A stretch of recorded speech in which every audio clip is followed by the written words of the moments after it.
या देवी सर्वभूतेषु विद्यारूपेण संस्थिता नमस्तस्यै नमस्तस्यै नमस्तस्यै नमो नमः। मित्रों, सभी को सादर प्रणाम। मैं आचार्य शिवम मिश्र, केंद्रीय संस्कृत विश्वविद्यालय लखनऊ परिसर से पुनः आप लोगों को यूट्यूब श्रृंखला में 2015 दिसंबर 25 कोड के प्रश्न पत्र को लेकर के उपस्थित हुआ हूं और आप सभी लोगों के समक्ष चर्चा और परिचर्चा करूंगा। तो आप सभी लोग ध्यानपूर्वक देखें और अपनी प्रतिक्रिया को अवश्य देवें। पहला प्रश्न है, दान स्तुति सूक्तानि संहितायां सन्ति, अर्थात दान स्तुति सूक्त जो है किस संहिता में मिलते हैं। दान स्तुति सूक्त ऋग्वेद संहितायां, इसमें मिलते हैं, ऋग्वेद की संहिता में मिलते हैं। जो दान स्तुति सूक्त हैं यह ऋग्वेद संहिता में मिलते हैं, ऋग्वेद संहिता में। दूसरा प्रश्न है, ऋग्वेदीय षष्ठ मंडलस्य ऋषिः वर्तते। मित्र, ऋग्वेद में 10 मंडल हैं। कितने मंडल हैं? 10 मंडल हैं। 10 मंडल हैं। ऋग्वेद में 10 मंडल हैं और अष्टक 8 हैं। 8 अष्टक हैं। प्रत्येक अष्टक में 8 अध्याय हैं। 8 अध्याय हैं। प्रत्येक अष्टक में 8 अध्याय हैं, तो 8 अध्याय हैं 8 अष्टक में। तो 8 अष्टक में 8 अध्याय हैं बराबर 64 अध्याय हो गए। तो कुल मिलाकर के 64 अध्याय हैं ऋग्वेद में और 10 मंडल हैं। कितने हैं? ऋग्वेद में 10 मंडल हैं। वीडियो थोड़ा लंबा हो सकता है लेकिन आप लोग इसको ध्यान से सुन सकते हैं। तो ऋग्वेद में जो षष्ठ मंडल के जो ऋषि हैं, 6वें मंडल के जो ऋषि हैं वो भरद्वाज हैं। तो यह प्रश्न जो 10 मंडल हैं, 10 मंडल में उनके जो ऋषि हैं उन ऋषियों को भी ध्यान में रखना है। 10 मंडल के ऋषि में पूछ लेता है, पंचम मंडल का भी कभी कभी पूछता है ज़्यादातर।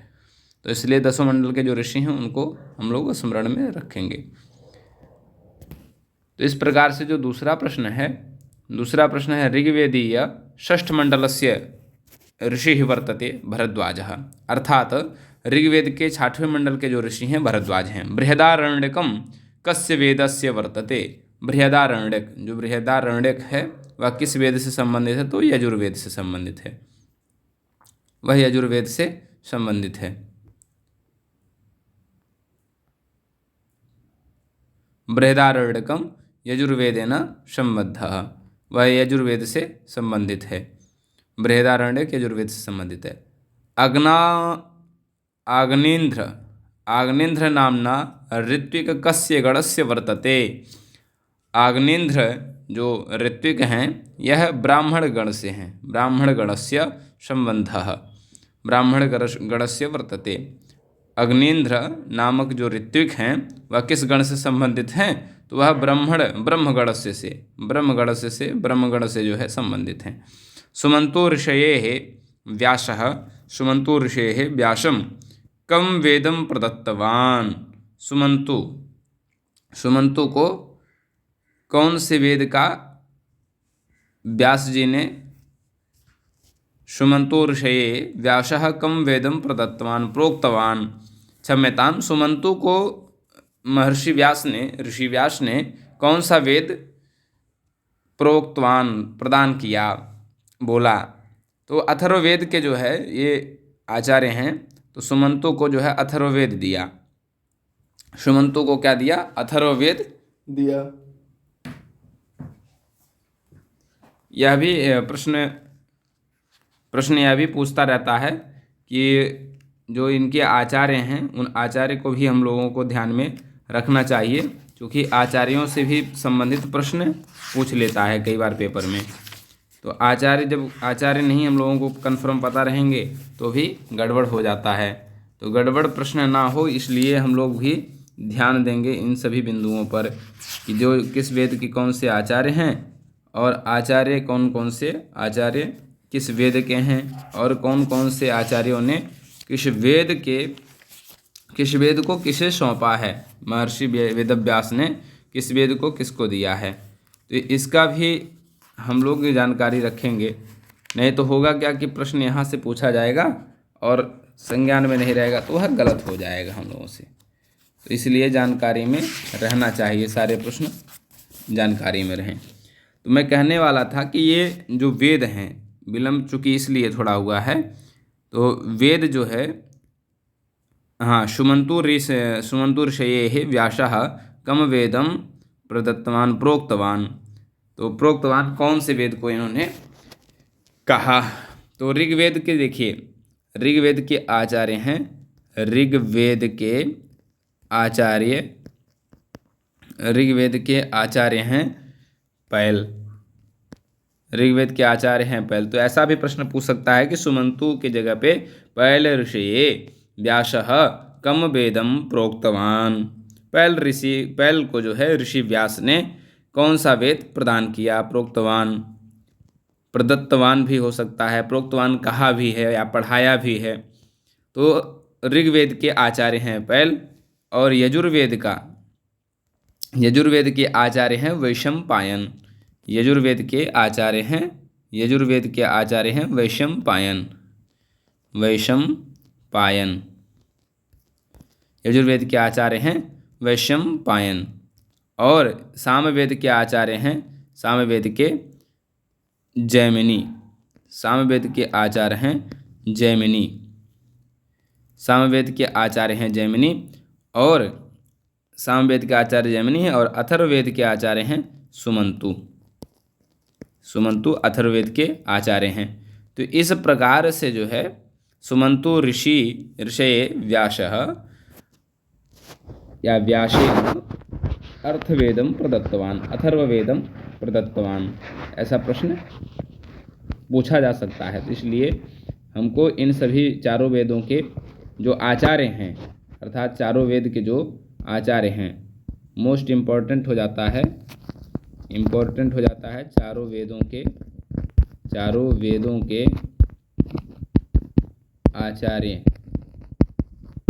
आचार्यों का नाम। चारों वेदों के आचार्यों का नाम बहुत ही आवश्यक हो जाता है, क्योंकि यह पेपर में पूछता ही है ना। तो हम सभी को जानकारी होना चाहिए। दर्श पौर्णमासेष्टि यागे प्रयाजा नाम संख्या भवति।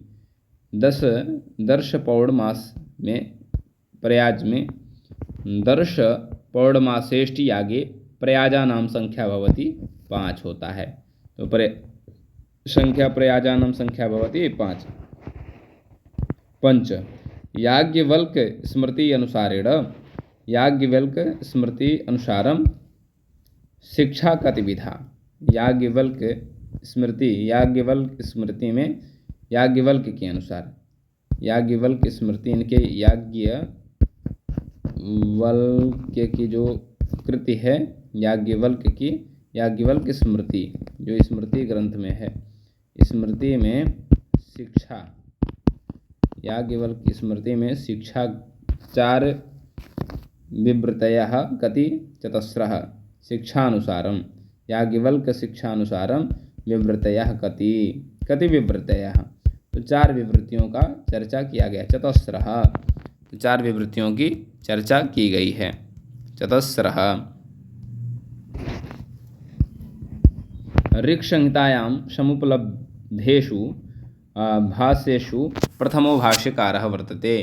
कहें ऋक्संहितायां, ऋग्वेद संहिता में समुपलब्ध जो यहाँ भाष्य हैं, जैसे आनंद तीर्थ हैं, शायण हैं, स्कंद स्वामी हैं, वेंकट माधव हैं, तो कहें इन सब में जो प्रथम भाष्यकार है कौन है।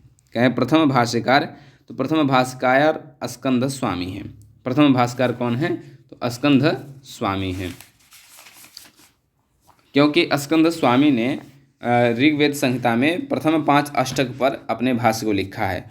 देखिए, प्रथम 5 अष्टक पर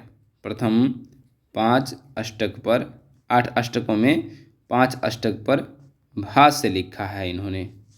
प्रथम 5 अष्टक पर भाष्य लिखा है कौन, स्कंद स्वामी। स्कंद स्वामी ने पाँच अष्टक में, 8 अष्टकों में से 5 अष्टक में जो है भाष्य लिखा है, 5 अष्टक में। फिर उसके बाद नारायण में, नारायण का तो नाम इसमें नहीं दिया है। उसके बाद आते हैं स्कंद स्वामी हैं, उसके बाद नारायण है, नारायण के बाद उद्गीत हैं, नारायण के बाद उद्गीत, उद्गीत का भी नाम नहीं दिया है।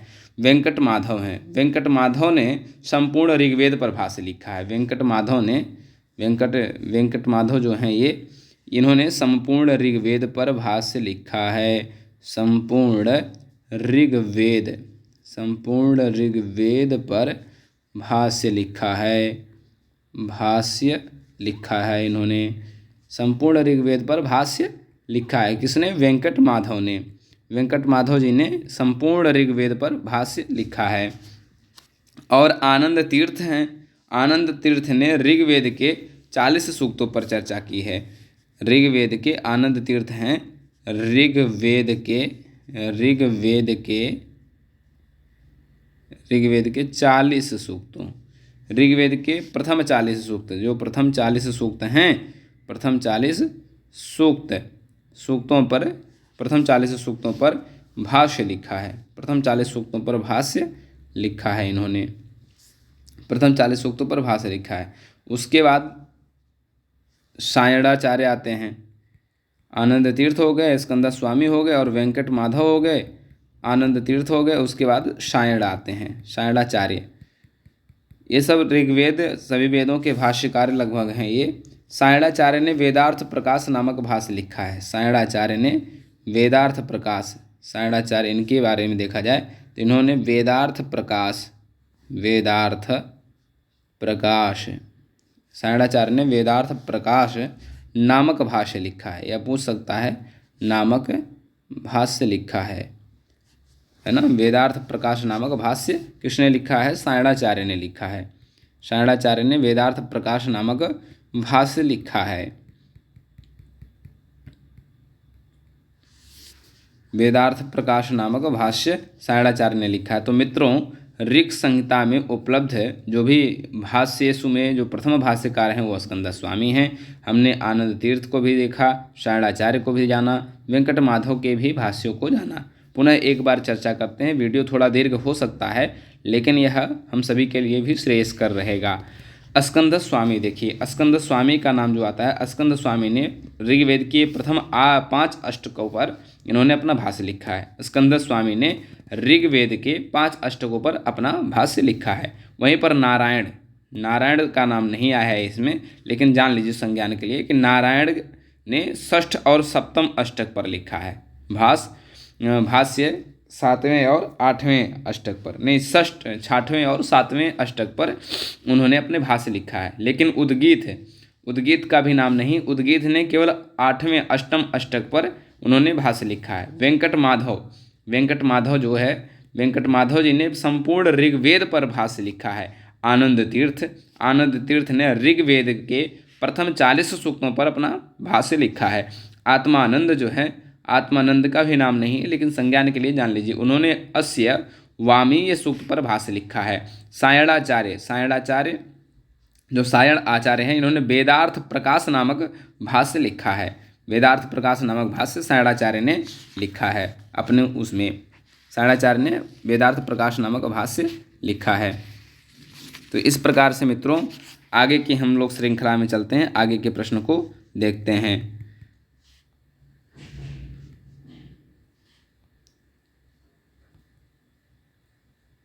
वैदिक स्वर प्रक्रियायाः वृत्तिकारः कः? वैदिक स्वर प्रक्रिया के वृत्तिकार कौन हैं? वाक्यकारो वररुचिं भाष्यकारो पतंजलिं पाणिनि सूत्रकारंच प्रणतोस्मि मुनित्रयम्। वाक्यकार वररुचि, भाष्यकार पतंजलि, पाणिनि सूत्रकारंच प्रणतोस्मि मुनित्रयम्। लेकिन वैदिक स्वर प्रक्रिया जो है वृत्तिकार हैं भट्टोजी दीक्षित जी ने वैदिक स्वर प्रक्रिया में के जो है इन्होंने प्रतिपादन किया है। वैदिक स्वर प्रक्रिया भट्टोजी दीक्षित ने जो है प्रतिपादन किया है, भट्टोजी दीक्षित ने। और इनमें देखिए महत्वपूर्ण ये हो जाता है कि भट्टोजी दीक्षित इन आचार्यों का जीवन परिचय जो है, इनकी कृतियों जीवन परिचय, जीवन परिचय और एवं कृति एवं कृतियाँ, इनको भी पूछ लेना चाहिए, याद कर लेना चाहिए, यही इम्पोर्टेंट है। इसको चूँकि पेपर में पूछता ही है। देखिए आज इसमें दिया है, तो वैदिक स्वर प्रक्रिया का प्रतिपादन किसने किया, यह पूछा है, तो प्रश्न पूछा जा सकता है। ब्रह्म सर्वस्वम नामक वेदभाष्यम केन, ब्रह्म सर्वस्वम नामक वेदभाष्येन, वेदभाष्यः केन प्रणीतम,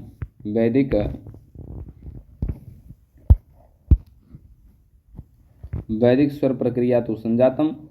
पुनः 10वां नंबर का प्रश्न है, ब्राह्मण सर्वस्व नामक वेदभाष्य किसने लिखा, तो हलायुध ने लिखा। किसने लिखा, हलायुध ने लिखा है। वेद ब्राह्मण सर्वस्व।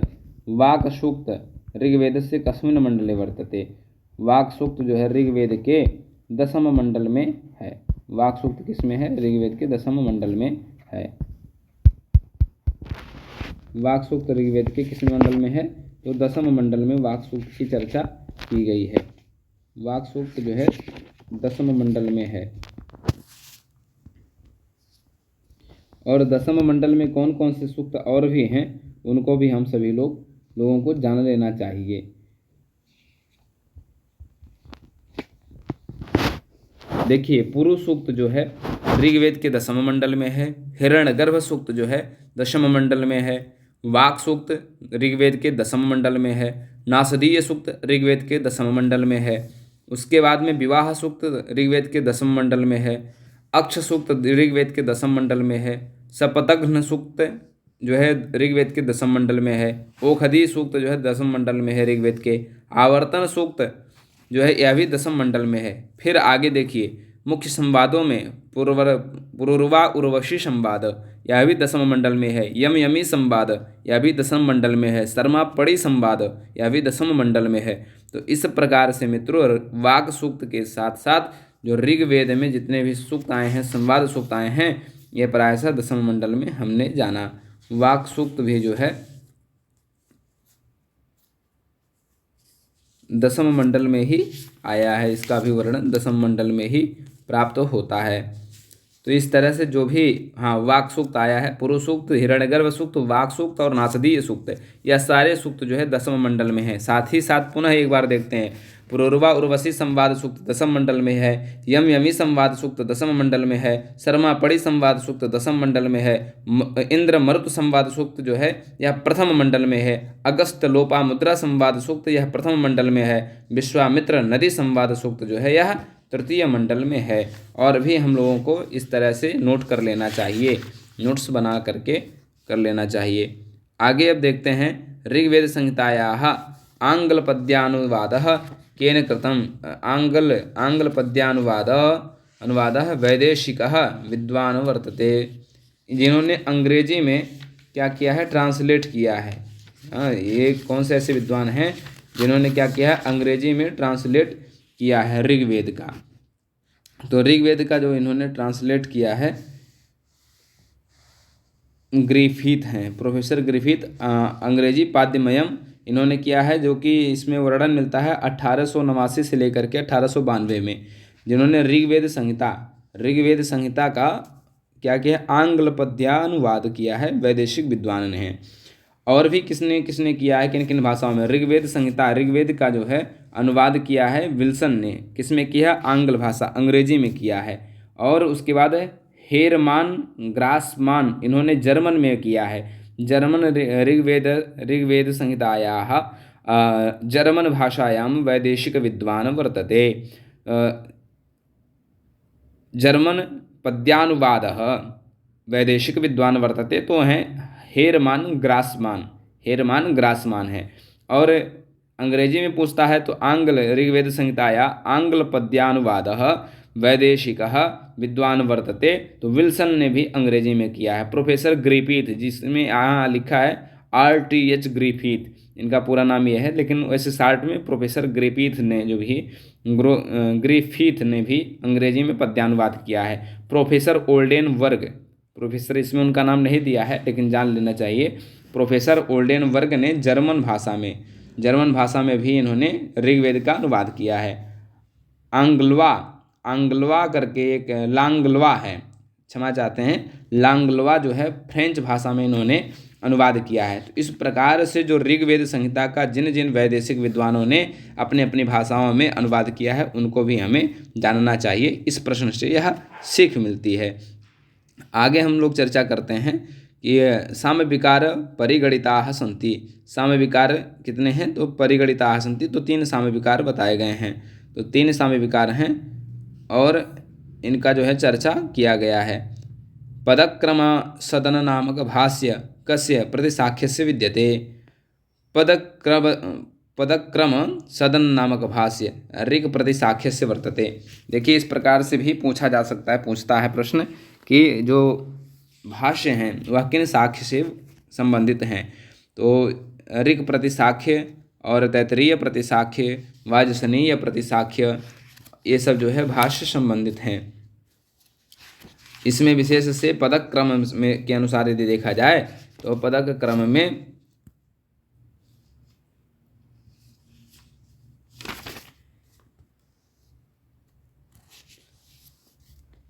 तो प्रतिसाख्य देखा जाए तो पदक्रम सदन नामक भाष्य जो कस्य प्रतिसाख्य से वर्तते विद्यते, तो तैत्तिरीय प्रतिसाख्यस्य, तैत्तिरीय प्रतिसाख्य से भैया संबंधित है। पाणिनीय शिक्षायाम कति श्लोकाः।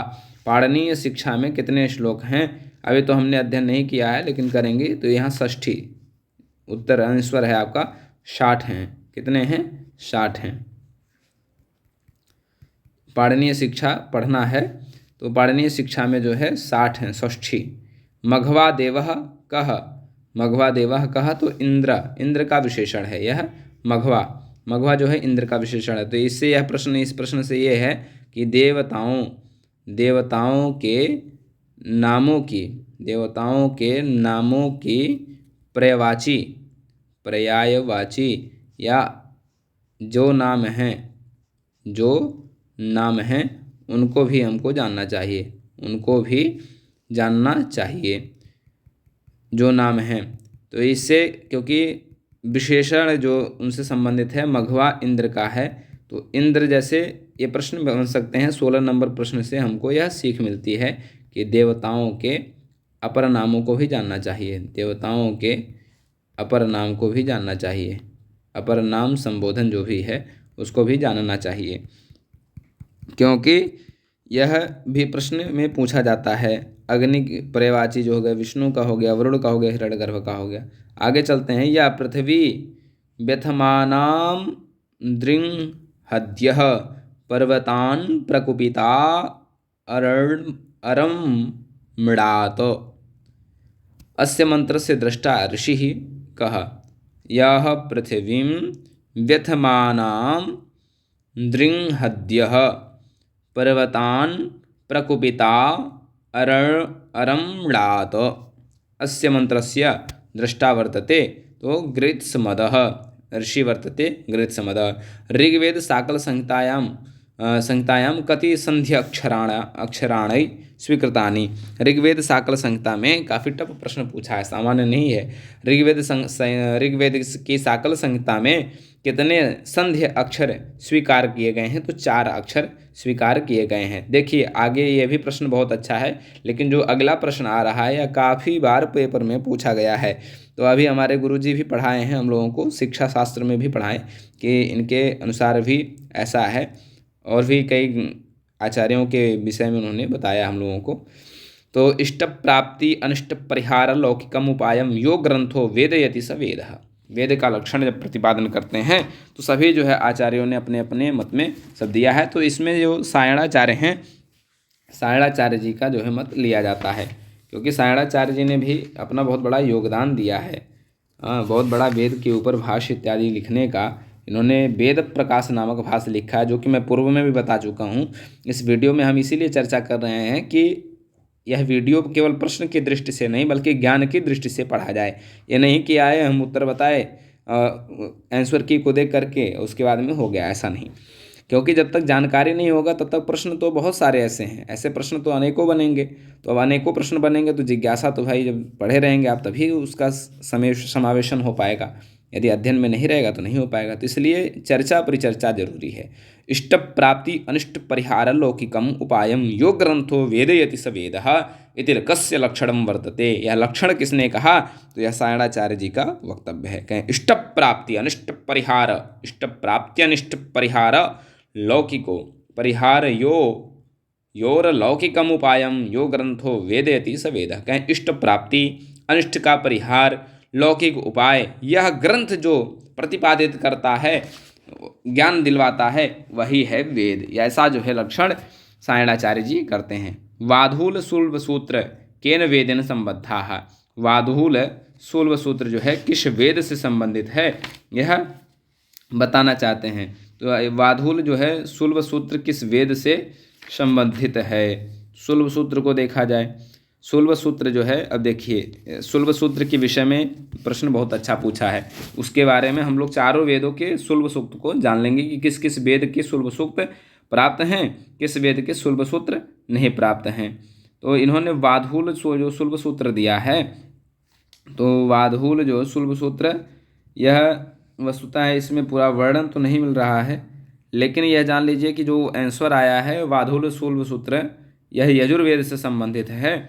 फिर देख लेते हैं कि ऋग्वेद में जो सूत्र प्राप्त होता है, जो सुल्भ सूत्र है, ऋग्वेद में तो कोई प्राप्त नहीं है, क्षमा प्रार्थी है, ऋग्वेद में कोई भी सुल्भ सूत्र इत्यादि कोई सूत्र नहीं प्राप्त है, कोई सुल्भ सूत्र प्राप्त नहीं है। यजुर्वेद का दिया है। अब यहाँ यजुर्वेद में वाधूल सुल्भ सूत्र दिया है, तो इसके लिए हमको वैदिक साहित्य का इतिहास में ढूंढना चाहिए। यह प्रश्न आप लोगों के लिए भी है कि ढूंढ करके हमको कमेंट बॉक्स में अवश्य सूचित करें कि यह कहाँ है, तो इसको जरूरी है। और अब यहाँ यजुर्वेद में दिया है, यजुर्वेद का सुल्भ सूत्र दिया है कात्यायन सुल्भ सूत्र। यजुर्वेद का जो सुल्भ सूत्र है कात्यायन सुल्भ सूत्र दिया है, तो हो सकता है वाधूल सुल्भ सूत्र भी हो।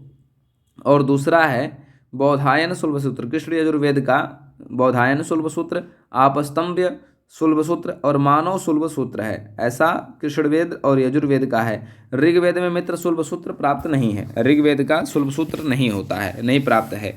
और सामवेद का भी नहीं है कोई, और अथर्ववेद का भी कोई नहीं है। तो इसलिए यह प्रश्न ढूंढना पड़ेगा। मैं भी स्क्रीनशॉट ले लेता हूँ क्योंकि यह प्रश्न बहुत इम्पोर्टेंट है ना। हाँ, स्क्रीनशॉट हो गया। तो यह प्रश्न बहुत ही इम्पोर्टेंट है, जान लीजिए कि वाधूल सुल्भ सूत्र यदि है यजुर्वेद से संबंधित तो वह हम लोगों को जानना चाहिए। आगे के प्रश्न में देखते हैं, बिलोहितः इति कस्याः देवतायाः विशेषणं रुद्रस्य। बिलोहित यह किस देवता का विशेषण है? तो रुद्र का विशेषण है। छंद सूत्रम इति वेदांग ग्रंथस्य प्रणेता विद्यते पिंगल। पिंगलाचार्य ने मित्र छंदों के बारे में वर्णन किया है, छंद सूत्र के प्रणेता माने जाते हैं। यास्कीय निरुक्त ग्रंथे कांडानि सन्ति, 3 कांड हैं। यास्क के निरुक्त में 3 कांड हैं। भद्रैषा लक्ष्मी ही निहिताधिवाची, भद्रैषां लक्ष्मीर्निहिताधिवाची इति पंक्तिः कस्मिन् प्रसंगे महाभाष्ये उद्धृता। व्याकरण अध्ययन प्रयोजन प्रसंगे। किस प्रसंग में किया? तो व्याकरण अध्ययन प्रयोजन प्रसंगे।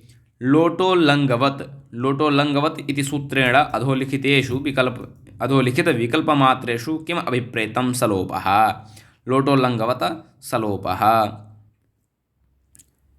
इजाद्यश्च गुरुमतोऽनृक्षः इति सूत्रेण किम विधीयते? आम प्रत्यय विधीयते। सर्दी जुकाम लग रहा हो गया है। आम प्रत्यय विधीयते। अधो अंकित युग्मः समीचीना तालिका चेतव्याः। क्या जो भी है ये अधोलिखित युग्म है, इसमें समीचीन बने अच्छे तालिका को जो है चुनना है। अब आया कृत्यानाम कर्तरी वा। क्या है? कृत्यानाम कर्तरी वा। तो मित्र पहले का जो है वो दूसरा है। मम मया वा सेव्यो हरि। मम मया वा सेव्यो हरि। कृत्यानाम कर्तरी वा, इसका क्या है? मम मया वा सेव्यो हरि। दूसरा है बी ऑप्शन, जो जिसको कहा जाए तो बी ऑप्शन है उगितश्च। उगितिश्च का जो है उदाहरण है भवति। उगितश्च का उदाहरण भवति। शी का देखा जाए इच खनः, इच खनः। सी का है चौथा खेयम, इच खनः से जो है खेयम रूप मिलता है। और डी का देखा जाए अत इन डनौ, अत इन डनौ जो है या डी से संबंधित है, तो डी का पहला है दंडिक, डी का पहला है। एक बार हम लोग इसमें भी देख लेते हैं, ऐसे मिलान करना है आपको पेपर में, एक एक पेपर मिलेगा अब नेट में एक पेपर मिलेगा, और जब आप जाएंगे सेंटर पर तो उस पेपर में ऐसा आप मिलान कर सकते हैं। तो कर्तरी कृत्यानाम कर्तरी वा का जो है दूसरा हो गया, और बी का हो गया तीसरा, बी का हो गया तीसरा, और सी का हो गया चौथा, सी का हो गया चौथा, और डी का हो गया पहला। वाह क्या कॉम्बिनेशन है। देखिए कृत्यानाम कर्तरी वा मया मम मया वा सेव्यो हरि, यह पहले का हो गया, ठीक है, यहाँ ए लिख दीजिए, यह पहले का हो गया। और उसके बाद में उगितश्च, यह हो गया दूसरा, तीसरा है इचा खाना का हो गया तीसरा, और ये भैया बचा तो चौथा ये हो गया, ठीक है। इस प्रकार से जो है दिया है। अब आगे हम लोग चलते हैं, देखते हैं आगे की प्रक्रिया को। और आगे वाले प्रक्रिया में दिया है दंतुर इति इत्यत्र कः प्रत्ययः, उरच प्रत्ययः। देखिए प्रत्यय प्रकरण से भी पूछा है, दंतुर, दंतुर शब्द में कौन सा प्रत्यय है, तो कहीं उरच प्रत्यय है, दंतुर शब्द में उरच प्रत्यय है। सुमुखाशाला इत्यत्र स्वांग लक्षण गीश कथम न, कहें इस प्रकार सुमुखाशाला में इत्यत्र स्वांग लक्षण गीस कथम न, कहें कि स्वांग अवस्था में लक्षण गीस कथम न, कहें कि गीस क्यों नहीं यहाँ हुआ, कैसे नहीं हुआ, तो कहें अप्राणीस्थत्वात्, कहें अप्राणीस्थत्वात्, इसी कारण से नहीं हुआ। समुद्रमधिकुरुते इत्यत्र क्रियापदेन आत्मपदेन आत्मने पद विधायक सूत्रम किम। शत्रुमधिकुरुते इत्यत्र क्रियापदे आत्मने पद विधायकम सूत्रम किम। अधे प्रहसने अध्यापयति वेदम इत्यत्र क्रियापदे प्रसमयी पद विधायकम सूत्रम। बुधयुधनस जनेंगः प्रदुरस्त्रुभ्योडेः, इस सूत्र से जो है प्रसमयी पद विधायक सूत्र है, और क्रियापद क्या है, अध्यापयति वेद, अध्यापयति वेदम। एको निमित्तं शब्दानां परो अर्थे प्रयुज्यते इत्यत्र पंक्ति कुत्र ग्रंथे उपलभ्यते। इसमें वाक्यपदी लगा है 25 में ना, तो वाक्यपदी से यह पूछा गया है, इसलिए वाक्यपदी को भी आप लोग अच्छे से देख लीजिएगा।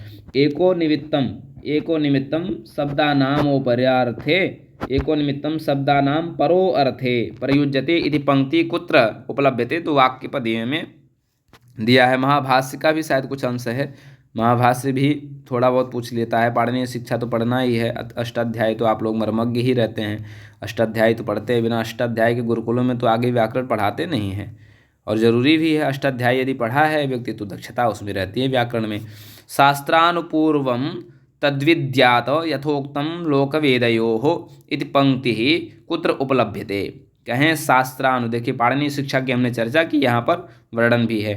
पाणिनीय, हमारे एक मित्र हैं, हमारे पास पढ़ने आते थे, अनुज हैं, भाई हैं, तो उन्होंने बताया कि भैया जी यहाँ पर BHU में भी पाणिनीय शिक्षा पढ़ाया जा रहा है हम लोगों को, शायद शास्त्री तृतीय वर्ष में लगा है पाठ्यक्रम में, तो पढ़ रहे थे वो। तो देखिए पाणिनीय शिक्षा भी पढ़ाया जाता है, और पढ़ना भी चाहिए, वैसे भी ज्ञान के लिए भी पढ़ना चाहिए, क्योंकि शिक्षण ग्रंथ हैं ये, पढ़ना चाहिए। तो शास्त्रानुपूर्वम तद्विद्यात यथोक्तम लोकवेदयोः इति पंक्ति कुत्र उपलभ्यते, पाणिनीय शिक्षायां। संस्कृत भाषाध्वा, अब यहाँ भाषा विज्ञान से संबंधित आ गया। क्या भाषा विज्ञान से?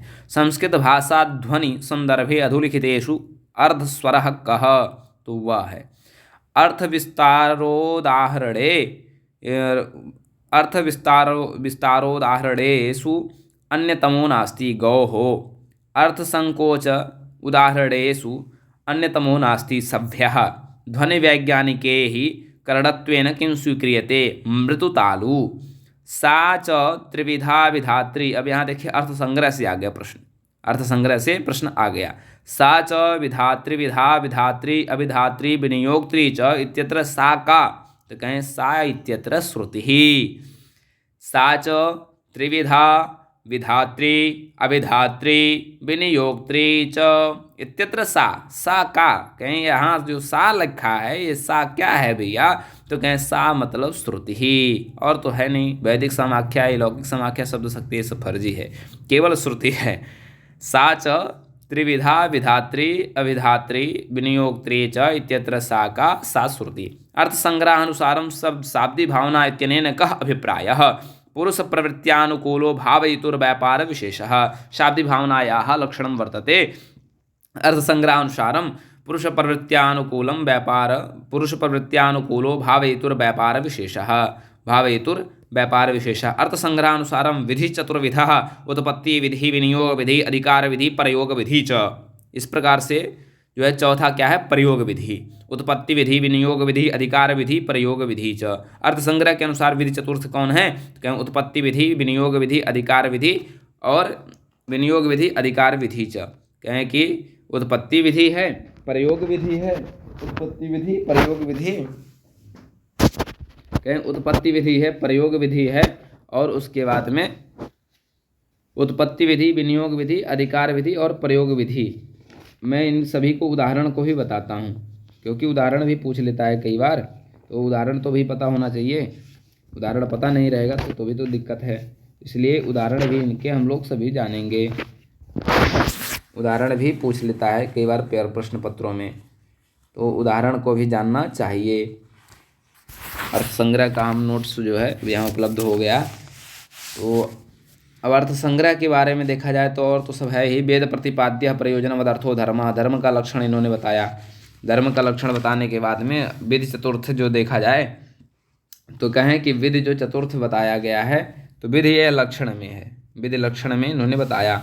अपौरुषेयम वाक्यम वेद, वेद का लक्षण कहते हैं, कहें सच पंचविधा, कहें यह 5 प्रकार से। कौन कौन सा, विधि मंत्र नामधेय निषेध अर्थवाद भेदात, कहें विधि मंत्र नामधेय निषेध और अर्थवाद के भेद से 5 प्रकार से जो है विधि बताए, तो कहें पंचविधा या वेद के लक्षण में उसके बाद बताते हैं। फिर पहला आता है विधि, विधि निरूपणम षड्विधि तात्पर्य लिंगानी। तो विधि जो लक्षण बताया तो कहें तत्र अज्ञातार्थ ज्ञापको वेद भागो विधि, कहें विधि क्या है, तो विधि कहें कि तत्र अज्ञातार्थ ज्ञापको वेद भागो विधि, कहें विधि चतुर्विधा, विधि चतुर्विधा। जो यहाँ प्रश्न पूछा है देखिए अर्थ संग्रह के अनुसार, कहें विधि 4 वो कौन कौन से हैं, कहें उत्पत्ति विधि विनियोग विधि अधिकार विधि प्रयोग विधि। यह 4 विधि चतुर्थी, यह 4 जो है विधि चतुर्विधा, विधि जो है 4 प्रकार के बताएं, उत्पत्ति विधि विनियोग विधि अधिकार विधि प्रयोग विधि। इस प्रकार से विधि के 4 वो बताए। अब उत्पत्ति विधि देखा जाए, उत्पत्ति विधि का जो है क्या उदाहरण है, तो उत्पत्ति विधि, क्योंकि यह प्रश्न पूछ सकता है पेपर में और पूछा भी है कई जगह। अग्निहोत्रम जुहोति, अग्निहोत्रम अग्निहोत्रम जुहोति, अग्निहोत्रम जुहोति, कहें अग्निहोत्रम जुहोति इत्यत्र कर्मणः, इत्यत्र कर्मणः, इत्यत्र कर्मणः, इत्यत्र कर्मणः करणत्वेन अन्वयः। किसके कारण, करणत्वेन अन्वयः, करणत्वेन अन्वयः, कहें करणत्वेन अन्वयः। अग्निहोत्रम जुहोति इसका उदाहरण है किसका, उत्पत्ति विधि का। ध्यान दीजिएगा, नहीं पता चले कि जो है भूल जाए तो फिर गड़बड़ा जाएगा। भूल हम भी सकते हैं, कोई दिक्कत नहीं है, क्योंकि हमारे भी मेमोरी पावर उतनी हाई क्वालिटी की नहीं है। हम ऐसा नहीं कर सकते कि हम भूलते नहीं हैं, भूलना स्वाभाविक लक्षण है। अब आगे हम चर्चा करते हैं। यह उत्पत्ति विधि का उदाहरण आपने देख लिया, और विनियोग विधि, जैसे अभी एक प्रश्न आया था कि जो है सहपद सापद से जो है क्या वर्णन करते हैं, हम लोग फिर वहीं चलते हैं, 1 मिनट लगेगा। जो पूछा था सा त्रिविधा विधात्री अविधात्री विनियोक्त्री च, सा त्रिविधा, तो कहें सा पद से जो है श्रुति का प्रयोग वहाँ किए हैं। वहाँ क्या किए हैं, सा पद से जो है सा त्रिविधा, श्रुति लिंगा आया है कि तत्र जब श्रुति का निरूपण करते हैं तो वहाँ पर यह प्रश्न आता है। जब श्रुति का निरूपण करेंगे, जैसे अब देखिए उत्पत्ति विधि के बारे में आपने जान लिया, फिर विनियोग विधि। अब विनियोग विधि क्या है? अंग प्रधान संबंध बोधको विधि विनियोग विधि। अंग प्रधान संबंध बोधको विधि विनियोग विधि। विनियोग विधे सहकाराणि सहकारी प्रमाणानि षट। क्या विनियोग विधि? विनियोग विधि के 6 सहकारी प्रमाण हैं। कौन कौन से? क्या श्रुति, श्रुति लिंग, वाक्य, प्रकरण, स्थान, समाख्यारूपाणि। श्रुतिलिंग, वाक्य, प्रकरण, स्थान, समाख्यारूपाणि। कहें श्रुति क्या है? कहें श्रुति तत्र निरपेक्षोरवः श्रुति ही। कहें श्रुति क्या है? कहें श्रुति निरपेक्षोरवः श्रुति। श्रुति का लक्षण बताएं। तत्र निरपेक्षोरवः श्रुति। कहें श्रुति के कितने भेद हैं? श्रुति का क्या है? कहें श्रुति लिंग, वाक्य, प्रकरण, स्थान, समाख्यारूपाणि। इस प्रकार से 6 वो बताएं। श्रुति लिंग, वाक्य, प्रकरण, स्थान, समाख्यारूपाणि। ये जो 6 विधि विनियोग विधि के 6 सहकारी प्रमाण हैं, यह सूत्र में ऐसे एक लाइन में इन्होंने लिख दिया कि श्रुति लिंग, वाक्य, प्रकरण, स्थान, समाख्यारूपाणि। फिर कहें श्रुति लिंगादिभ्य प्रबला। कहें क्या है? श्रुति क्या है? लिंगादिभ्य प्रबला है। कहें सा च त्रिविधा, स च त्रिधा। जो यहाँ प्रश्न अभी आपने देखा है, स च त्रिधा। हाँ, सा च त्रिधा। अब यहाँ पर देखिए पंक्ति आएगी, आ गई है। कहें सा च त्रिधा, त्रिविधा। और वह त्रिविधा कौन? कहें कहें विधात्री, विधात्री, अविधात्री, विनियोक्त्री। क्या कहें? विधात्री, अविधात्री, विनियोक्त्री। अब जब यहाँ यह कह रहे हैं तो यानी ये श्रुति का प्रतिपादन कर रहे हैं। मैं जो बताना चाहता हूँ वह श्रुति का प्रतिपादन करते हैं। तो कहें जो सा पद यहाँ लिया है तो सा श्रुति, सा श्रुति। तो कहें सा इत्यत्र सा का, यहाँ पर लिखा है इन्होंने 38 नंबर के प्रश्न में सा का। तो कहें सा श्रुति, तो सा श्रुति। अब कहें विधात्री क्या है? तो श्रुति में जो विधात्री आया है वह लिंगाध्यात्मिका। अविधात्री है व्रीह्यादि श्रुति ही। विनियोक्त्री है यस्य च शब्दस्य श्रवणादेव संबंध प्रतीयते सा विनियोक्त्री। सा पुनः त्रिविधा विभक्त रूपा, एका विधान रूपा, एका पद रूपा च। इस तरह से वर्णन वहाँ प्राप्त होता है। चलिए अब आगे देखते हैं। नहीं तो आप कहेंगे कि बहुत बता दिए हैं, है ना। तो जो प्रश्न जहाँ से आ रहा है तो उसका समाधान होना जरूरी है। अब देखिए योग दर्शन से यहाँ पे प्रश्न पूछा। योग दर्शनानुसारम योगांगैः सह समनिबद्धः संबद्धः न अस्ति। कहें कि देखिए विकल्प का संबंध योग के जो अंग हैं अष्टांगा, 8 अंग, जो 8 अंग हैं, 8 अंगों में विकल्प का जो है संबंध नहीं है। तो 8 अंग जो है नियम, प्रत्याहार, प्राणायाम, ये सब है, लेकिन विकल्प जो है नहीं है। अथातो धर्म जिज्ञासा, अथातो ब्रह्म जिज्ञासा इत्यत्र अथ शब्दः कस्मिन् अर्थे। कहें अथातो ब्रह्म जिज्ञासा में अथ जो शब्द है या किस अर्थ में है? तो आनंतयार्थे। कहें आनंतय अर्थे में है, जिसका कोई अर्थ नहीं है इस अर्थ में है। कहें व्याप्यस्य पक्षधर्मत्वधिः इति किम परामर्शः। जैन दर्शनानुसारम, अब दर्शन से संबंधित इधर प्रश्न पूछे हैं। जैन दर्शनानुसारम सम्यक दर्शनम ज्ञानचरित्राणि मोक्षमार्गः। सर्वं शून्यम इति केन बौद्ध संप्रदायेन स्वीकृत माध्यमिकेन। सर्वं शून्यत्वम इति केन बौद्ध संप्रदायेन स्वीकृत माध्यमिकेन। तर्क भाषानुसारम संस्कार मात्र जनकम ज्ञानम वर्तते स्मृति। तर्क भाषानुसार संस्कार मात्र जनक ज्ञान है वह स्मृति ही है। तर्क संग्रह अनुसार शब्द साक्षात्कारे कः सन्निकर्षः समवायः। श्री हरिः शुशुवे जितेन्द्रिय चयं मामल्लदेवी चयम् इति वार्ताकेन संबद्धाः। श्रीहीरः शुशुवे जितेन्द्रियचयं, श्रीहीरः शुशुवे जितेन्द्रियचयं मामल्लदेवी चयम् इति वार्ताकेन संबद्धा। श्रीहर्षेण, यह किससे संबंधित है? श्रीहर्ष के द्वारा। अब यहाँ पर जो है साहित्य से प्रश्न संबंधित दिया है। नंदोन्मूलन दृष्टवीर्य महिमा बुद्धिस्तु मां गान्मम मुद्राक्षसे कस्येय मुक्ति चाणकस्य। मुद्रा राक्षस से भी संबंधित प्रश्न दे दिया है। तो यानी मुद्रा राक्षस के भी जो सूक्ति हैं, यानी साहित्य के जो प्रमुख सूक्ति हैं, नाटक इत्यादि के साहित्य के सूक्तियों का सूक्तियों का ज्ञान जरूरी है। साहित्य के सूक्तियों का ज्ञान जरूरी है, क्योंकि वहाँ से भी प्रश्न पूछा जा सकता है। अब आगे का जो क्रम आ रहा है वो तालिका का आ रहा है। समीचीना तालिका चिनूत। समीचीन जो भैया तालिका है उनको चयन यहाँ करना है। तो अब तो ऐसे डेस्कटॉप पर भी पेपर आप देंगे, वहाँ क्या था जब ये पेपर मिलता था तो इसमें अपना चयन कर लेते, लेकिन अब आपको अपने मस्तिष्क में मिलान करना है, चयन करना है।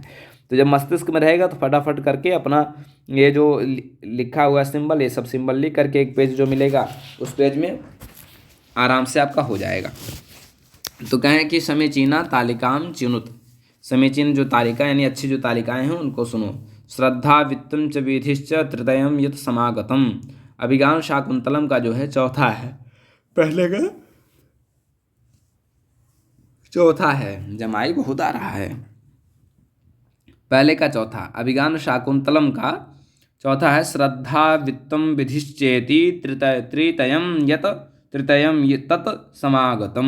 अभिज्ञान शाकुंतलम का है। और बी का पहला है तीर्थोदकंच वहनिश्च नान्यतः सुधीमर्हतः, उत्तर रामचरितम से। सी का जो है तीसरा है रत्नावली। श्रीहर्षो निपुणः कविः और परिवर्तमानः एकः कालः शैलानिवानन्तः या हर्षचरितम। इस प्रकार से यह प्रश्न हो गया। आगे देखते हैं। अभिज्ञान शाकुंतले षष्ठांगतः धीर वृतांतः कस्य उदाहरणम। कहें 6वें अंग में, देखिए बहुत महत्वपूर्ण प्रश्न है, यह कई बार पूछा गया है, यह कई बार प्रश्न जो है पूछा गया परीक्षाओं में। कहें कि अभिज्ञान शाकुंतले षष्ठ अंगातः धीर वृतांतः कस्य उदाहरणम भवति। तो अब प्रवेशक का उदाहरण है भैया, प्रवेशकस्य उदाहरणम भवति। तीव्राघात प्रतिहततरु स्कंधलग्नैकदन्तः। तीव्राघात प्रतिहततरुः स्कंधलग्नैकदन्तः। तीव्राघात प्रतिहततरुः स्कंधलग्नैकदन्तः। यह केन छंदसाः विनिर्मितो श्लोकपादः मुंदाक्रांता। तीव्राघात प्रतिहततरुः स्कंधलग्नैकदन्तः। इस तरह से इसका वाचन किया जाएगा। तो यह मुंदाक्रांता जो है छंद से है। शरीर भाजम भवदीय दर्शनम। वाह क्या बात है। शिशुपाल वध में जो प्रसंग आया है काफ़ी अच्छा वर्णन है, आपको पढ़ना चाहिए। उसमें यह भी एक सूक्ति है, छड़े छड़े यन्नवतामुपैति तदेव रूपम रमणीयताया। क्या शरीर भाजाम भवदीय दर्शनम व्यनक्ति काल तृतयेपि योग्यताम।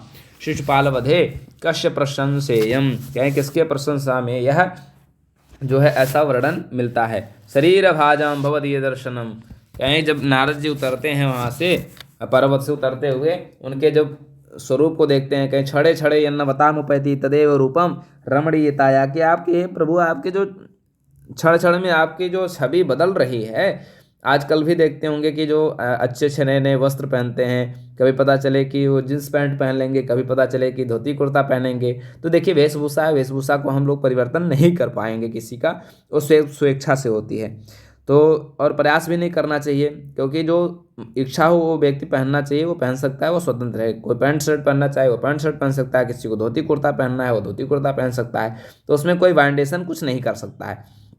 तो जब वह मेज की मुखला इत्यादि पहने हुए हैं, पीत वस्त्र को धारण किए हुए हैं और वीणा इत्यादि को लेकर ये जब पर्वत से उतर रहे होते हैं, तो वहाँ पर ये प्रसंग आता है। वहाँ पर कहते हैं कि छड़े छड़े यन्नवतामुपैति तदेव रूपम रमणीयताया।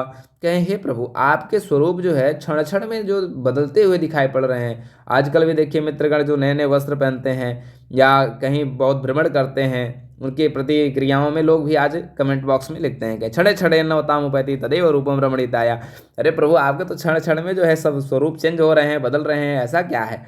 तो वहाँ पर यह प्रसंग नारद जी का है। कहें शिशुपाल वध में के शरीर भाजम भवदीय दर्शनम व्यनक्ति काल तृतयेपि योग्यताम।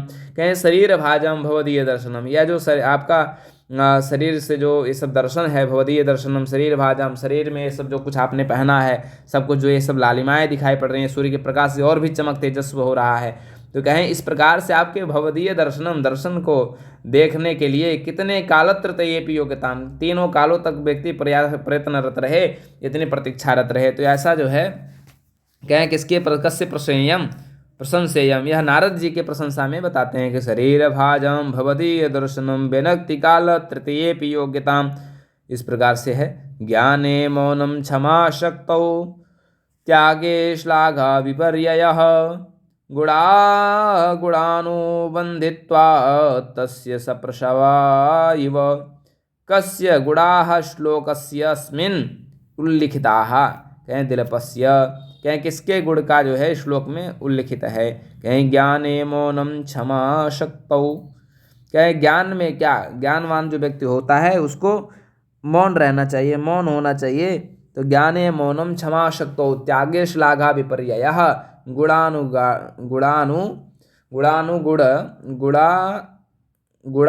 गुणानुबन्धित्वात् तस्य सप्रसवा इव। यह दिलीप के बारे में रघुवंश से लिया गया है।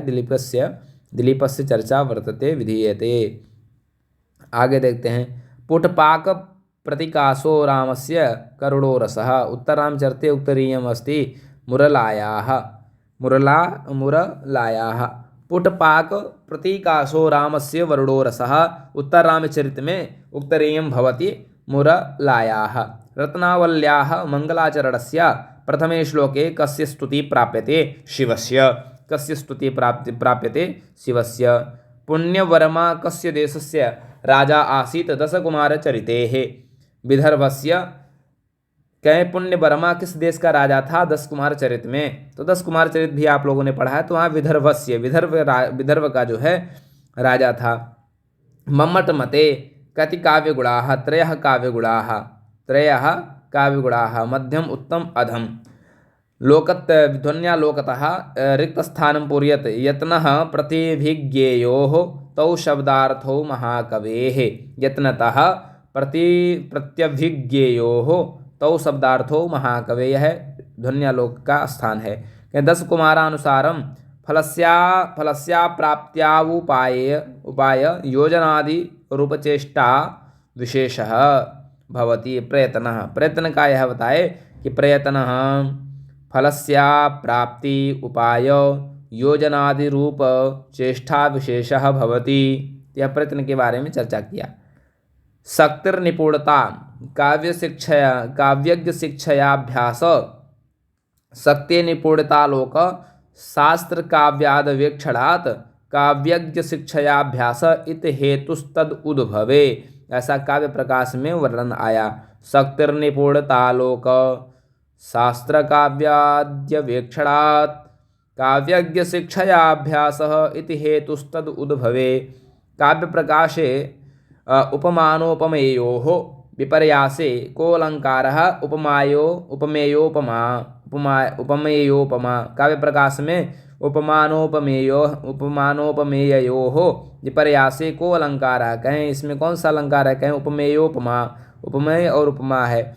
और आगे जो क्रम है कहें कालक्रमेण अनुसारम तालिकाम चिनुत। जैसा कि मैंने मित्र पहले भी बताया है आप लोगों को, व्याकरण के आचार्यों के बारे में आप लोगों को जानना चाहिए, हम सभी को जानना चाहिए, विशेष रूप से उनके कालक्रम को जानना चाहिए। देखिए कालक्रम के अनुसार तालिकाम चिनुत, काल के क्रम के अनुसार जो है तालिकाओं को चुनिए। यानी हमारा कहीं ना कहीं जो फैक्ट था, जो तथ्य था, वह यहाँ पर प्रदर्शित होता दिखाई पड़ रहा है। तो कालक्रम के अनुसार जो है पहले हैं दंडी हैं पहले, दंडी के बाद जो है पहले हैं भरत, क्योंकि भरतनाट्य जो है भरतनाट्य शास्त्र ने लिखा है 6वीं शताब्दी के समथिंग माने जाते हैं। तो पहले हैं भरत, दूसरे हैं दंडी, तीसरे हैं आनंदवर्धन और चौथे पर हैं, नहीं पहले पर देखिए अप्पय दीक्षित हैं, क्षमा प्रार्थी हैं, तो ये चौथे नंबर पर आए हैं, ये इनका ऑप्शन है। पहला भरत हैं, कंफ्यूज नहीं होना है, पहला भरत और दूसरे हैं दंडी। पहले भरत हैं, दूसरा है दंडी, तीसरे हैं आनंदवर्धन, चौथे हैं अप्पय दीक्षित। इस प्रकार से है। दोषा गुणा, गलती हमसे भी हो सकती है, कोई बहुत बड़े विद्वान नहीं हैं हम। दोषा गुणा गुणा दोषा यत्र स्युर मृदवम ही तत। दशरूपके कस्मिन् प्रसंगे इयं मुक्तिः व्युत्थ्य प्रसंगे। न तज्ज्ञानम न तत्शिल्पम, यहाँ छ को सा को छा हो गया है। न तत्शिल्पम न सा विद्या न सा कला इति श्लोकः भवति नाट्य प्रशंसा। नाट्य प्रशंसा में यह श्लोक होता है। तमसा बहुरूपेण वेष्टिता कर्म हेतुना अंतः संज्ञा भवन्नेते भवन्तेते सुख दुख समन्विता उद्विधा का यह लक्षण मनुवचनम केन संबद्धा उद्विधा से संबंधित। मनुसंहितातः रिक्त स्थान पूरयत। नृपतौ कोशराष्ट्रे च दूते संधि विपर्ययो, इसलिए ऐसा कहा जा सकता है जो मोस्ट इम्पोर्टेंट यानी मनुस्मृति में भी भैया जो मुख्य हैं, जो मुख्य तथ्य हैं, मुख्य तथ्यों को स्मरण करना चाहिए, मुख्य तथ्यों को स्मरण कर लेना चाहिए, क्योंकि वहाँ से भी प्रश्न पूछे जा सकते हैं। कस्मिन् पुराणे, देखिए पुराण से संबंधित आ गया, मनुस्मृति से यानी बहुत कम प्रश्न दिया था, मनुस्मृति से बहुत कम प्रश्न दिया था। मनुस्मृति से 2 प्रश्न आया, एक का प्रश्न नहीं, हाँ एक ही दिया है, और उद्विधा मनुवचनम केन संबद्धा एक ही 2 प्रश्न आया है केवल।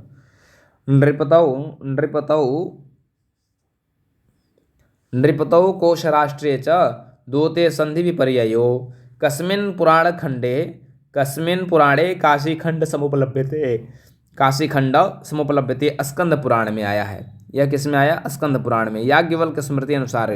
अब देखिए यहाँ पर याज्ञवल्क्य स्मृति का जो है प्रश्न यहाँ पूछा है, कहें याज्ञवल्क्य स्मृति अनुसार मृत स्थानम पूर्यत। यह बड़ा टफ हो जाता है, जब तक आपको कारिका याद नहीं होगी तब तक ये गलत हो जाएगा। स्मृत्योर विरोधे न्यायस्तु बलवान व्यवहारतः धर्मशास्त्रात् बलवद धर्मशास्त्रम इति स्थितिः। याज्ञवल्क्य के अनुसारेण संबंध के ऋणे मासी मासी वृद्धि भवति अशीति भागे है। याज्ञवल्क्य के अनुसार संबंध के ऋण में हर माह में वृद्धि होता है, अशीति भाग है। इस प्रकार से आज मैं आप सभी के समक्ष 1 घंटे के अंदर 70 क्वेश्चनों का समावेश और इनके बारे में चर्चा परिचर्चा किए। इस प्रकार आप सभी लोग